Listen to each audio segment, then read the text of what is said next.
begin at the Minnesota Supreme Court with a case that could have major implications in the 2024 election. The justices heard oral arguments today over whether former President Donald Trump's name should be kept off the Minnesota ballot.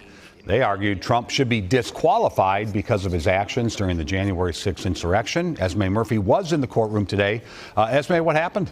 Well, I can tell you this, Frank. 2 of Minnesota's 7 Supreme Court justices recused themselves. So it was just 5 justices who heard the arguments and will decide whether Trump stays on the Minnesota ballot.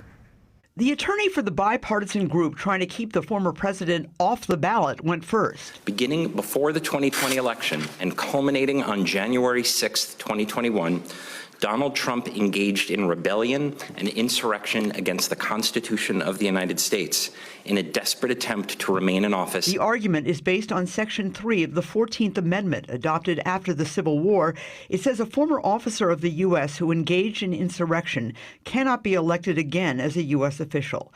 Attorneys for former President Donald Trump fired back that the amendment is outdated and the issue does not belong in the Minnesota Supreme Court. When parties ask the courts to step into that process and to decide who can or can't be president, the courts overwhelmingly say that's not a decision that should be made in the judiciary. Chief Justice Natalie Hudson questioned whether chaos would be the result of kicking Trump off the ballot. Let's say we agree with you that Section 3 is self-executing and that we do have the authority under the relevant statute to keep Mr. Trump's name off the ballot.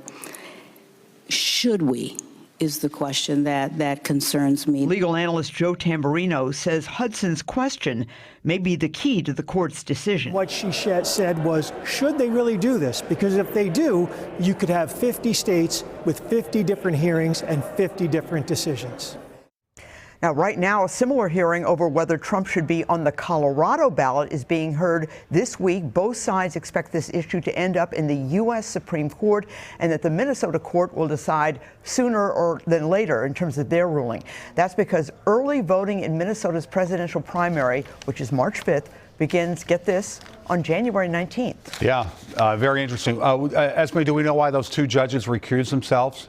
We do not, and they were not required to say why they recused themselves. Okay, thank you.